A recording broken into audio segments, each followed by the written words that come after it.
ಶುದ್ಧ ಸುಳ್ಳು, ಶುದ್ಧ ಸುಳ್ಳು, ಶುದ್ಧ ಸುಳ್ಳು. ಕಾನೂನು ಸುವ್ಯವಸ್ಥೆ ಯಾವುದು ಕೂಡ ಹಾಳಾಗಿಲ್ಲ. ಅನವಶ್ಯಕವಾದ ಏನೋ ಬ್ಲೇಮನ್ನು BJPಯವರು ಮಾಡ್ತಾ ಇದ್ದಾರೆ. ಸ್ವಲ್ಪ ಒಂದು ನಿಮಿಷ ತಳೀರಿ, ನಾನು ಮುಗಿಸ್ತೀನಿ. ಇಲ್ಲ ನೀವು ಪೂರ್ತಿ ಕೇಳ್ಬಿಡಿ, ಆಮೇಲೆ ನಾನು ಹೇಳ್ತೀನಿ. ಹೇಳಿ.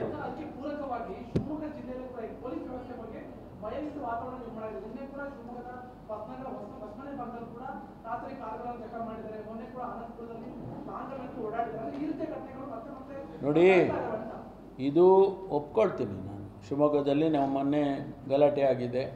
ಯಾವುದೇ ಏನೋ ಗೂಂಡಾ ಎಲಿಮೆಂಟ್ಸನ್ನು ಬಿಡೋದಿಲ್ಲ ನಾವು 1 ವರ್ಷದಿಂದ ನಾನು ಲೆಕ್ಕ ಕೊಡ್ತೀನಿ, ಸಂದರ್ಭ ಬಂದಾಗ ಯಾವ ಗೂಂಡಾನು ಕೂಡ ನಾವು ಬಿಡೋದಿಲ್ಲ. ಅವರನ್ನು ಹತ್ತಿಕ್ಕುವಂಥ ಕೆಲಸವನ್ನು ನಮ್ಮ ಸರ್ಕಾರ ಮಾಡ್ತೇವೆ. ಅದು ಎಷ್ಟೋ ಜನ ಇಷ್ಟು ಜನನ ಮಾಡಿದ್ದೇವೆ, ಎಷ್ಟು ಜನನ ಒಳಗಡೆ ಕಳಿಸಿದ್ದೇವೆ, ಎಷ್ಟು ಜನ ಕಾನೂನು ಪ್ರಕಾರ ಕ್ರಮ ತೊಗೊಂಡಿದ್ದೀವಿ ಅಂತ ಅದೆಲ್ಲ ಅಂಕಿಅಂಶಗಳನ್ನ ಕೊಡ್ತೇನೆ. ಆದರೆ ಒಂದು ಮಾತು ತಾವು ಕೇಳಿದ್ದಕ್ಕೆ, ಯಾವ ಕಾನೂನಿನ ಸುವ್ಯವಸ್ಥೆ ಕೆಟ್ಟಿದೆ? ಮರ್ಡರ್ಗಳಾಗಿದೆ, ಎಸ್ ಒಪ್ಕೊಳ್ತೀನಿ. ಅವು ಯಾವ ಕಾರಣಕ್ಕೆ ಮರ್ಡರ್ ಆಗಿದೆ? ಯಾರಿಂದ ಮರ್ಡರ್ ಆಗಿದೆ? ಒಂದು ಧರ್ಮದ ಆಧಾರಿತವಾಗಿ ಮರ್ಡರ್ಗಳಾಗ್ತಾ ಇತ್ತು ಹಿಂದೆ, ಕಮ್ಯುನಲ್ ಮರ್ಡರ್ಸ್ ಆಗ್ತಾ ಇತ್ತು. ಇವತ್ತಾಗಿದೆಯಾ? 1 ವರ್ಷದಲ್ಲಿ ಯಾವುದಾದ್ರೂ ಕಮ್ಯುನಲ್ ಮರ್ಡರ್ಸ್ ಆಗಿದೆಯಾ? ಅಥವಾ ನಾವು ಶಿವಮೊಗ್ಗದಲ್ಲಿ ಗಣೇಶನ್ನ ಭಾಳ ಜೋರ ಮಾಡ್ತೀರಾ ನೀವು, ಗಣಪತಿ ಭಾಳ ಒಲ್ದುಬಿಟ್ಟಿದ್ದಾನೆ ನಿಮಗೆ. ಯಾವತ್ತಾದರೂ ಕೂಡ ಕಳೆದ 1 ವರ್ಷದಲ್ಲಿ ಗಣಪತಿ ಹಬ್ಬ ಮಾಡಿದಾಗ ಏನಾರು ಗಲಾಟೆ ಆಯಿತಾ? ಈ ಬಾರಿ ಹಿಂದೆಲ್ಲ ಗಲಾಟೆ ಆಗ್ತಾ ಇರಲಿಲ್ವಾ? ರಂಜಾನ್ ಹಬ್ಬ ಆಗ್ತಾ ಇತ್ತು, ಗಲಾಟೆಗಳು ಆಗ್ತಾ ಇತ್ತು. ಏನಾದರೂ ಈ ಬಾರಿ ರಂಜಾನ್ ಹಬ್ಬ ಗಲಾಟೆ ಆಯಿತಾ ಎಲ್ಲಾದರೂ ಸ್ಟೇಟ್ನಲ್ಲಿ? ನಾವು ಎಲ್ಲ ಪ್ರಿಕಾಷನ್ಸನ್ನು ತಗೊಂಡು ಕಾನೂನನ್ನು ಸುವ್ಯವಸ್ಥಿತವಾಗಿ ಮಾಡಿದ್ದೇವೆ. ನಿಜ ಮರ್ಡರ್ ಆಗಿದ್ದಾವೆ.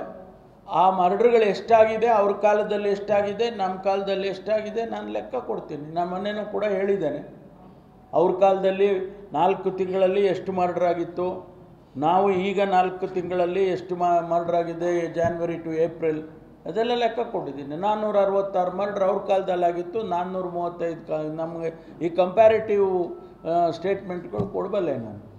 ಆದರೆ ಅದನ್ನು ನಾನು ಸಮರ್ಥನೆ ಮಾಡ್ಕೊಳ್ಳೋದಿಲ್ಲ. ಕಾನೂನು ಸುವ್ಯವಸ್ಥೆ ಯಾವುದು ಕೂಡ ಕೆಟ್ಟಿಲ್ಲ ಅನ್ನೋದಕ್ಕೆ ನಾನು ಅಷ್ಟೇ ಹೇಳ್ತೀನಿ. ಮರ್ಡರ್ಗಳಾಗಿದೆ. ಈಗ ನಮ್ಮಲ್ಲಿ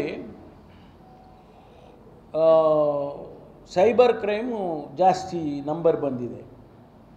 ಹಿಂದೆ ಅವ್ರ ಕಾಲದಲ್ಲಿ ಸೈಬರ್ ಕ್ರೈಮಿಗೆ ಪೊಲೀಸ್ ಸ್ಟೇಷನ್ನೇ ಇರಲಿಲ್ಲ, ಸೆನ್ ಪೊಲೀಸ್ ಸ್ಟೇಷನ್ ಅಂತ ಇರಲಿಲ್ಲ. ಒಂದೇ ಒಂದು ಪೊಲೀಸ್ ಸ್ಟೇಷನ್ ಇರ್ತಾಯಿತ್ತು. ಯಾರು ಹೋಗಿ ಶಿವಮೊಗ್ಗದಿಂದ ಬೆಂಗಳೂರಿಗೆ ಹೋಗಿ ರಿಜಿಸ್ಟರ್ ಮಾಡೋಕ್ಕಾಗುತ್ತಾ?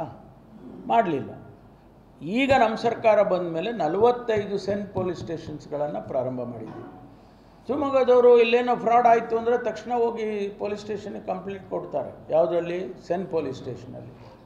ಹಾಗಾಗಿ ಸೆನ್ ಪೊಲೀಸ್ ಸ್ಟೇಷನ್ಗಳು ಜಾಸ್ತಿ ಆಗಿರೋದ್ರಿಂದ ರಿಜಿಸ್ಟ್ರೇಷನ್ ಜಾಸ್ತಿ ಆಗಿದೆ, ಅದರ ರಿಕವರಿಗಳು ಕೂಡ ಬೇಕಾದಷ್ಟಾಗಿದೆ. ಅದಕ್ಕೆ ನಾವು ಈಗ ಸಂಖ್ಯೆ ಜಾಸ್ತಿ ಆಗಿದೆ, ಹೌದಪ್ಪ, ಸಂಖ್ಯೆ ಜಾಸ್ತಿ ಆಗಿದೆ. ಅದನ್ನು ನಾನು ಹೇಳ್ತಾ ಇದ್ದೇನೆ. ರಿಜಿಸ್ಟ್ರೇಷನ್ ಮಾಡಿದ್ದಾರೆ.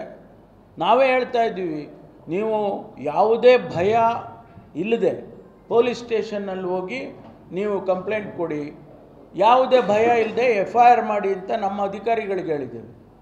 FIRನ ಸಂಖ್ಯೆ ಜಾಸ್ತಿ, ಹೌದು ಸಂಖ್ಯೆ ಜಾಸ್ತಿ ಆಗಿದೆ. ಯಾಕೆಂದರೆ ನಾವು ಜನಗಳಿಗೆ ಅವಕಾಶ ಕೊಟ್ಟಿದ್ದೇವೆ. ನೀವು FIR ಮಾಡಿಸಿ, ನಮ್ಮ ಆಫೀಸರ್ಸ್ ಕೇಳಿದ್ದೀವಿ, ಯಾರೇ ಬಂದರೂ ಪೊಲೀಸ್ ಸ್ಟೇಷನಲ್ಲಿ ಕಂಪ್ಲೇಂಟ್ ಹಿಡ್ಕೊಂಡು ಬಂದರೆ ಅದನ್ನು ವೆರಿಫೈ ಮಾಡಿ ಆನಂತರ FIR ಮಾಡಿ. ಆ ಸಂಖ್ಯೆ ಸ್ವಾಭಾವಿಕವಾಗಿ ಜಾಸ್ತಿ ಆಗುತ್ತೆ. ನ್ಯಾಯ ಕೊಡ್ತೀವಿ. We are here to give them justice. ಆ ನ್ಯಾಯ ಕೊಡೋದಕ್ಕೆ ನಾವಿದ್ದೀವಿ.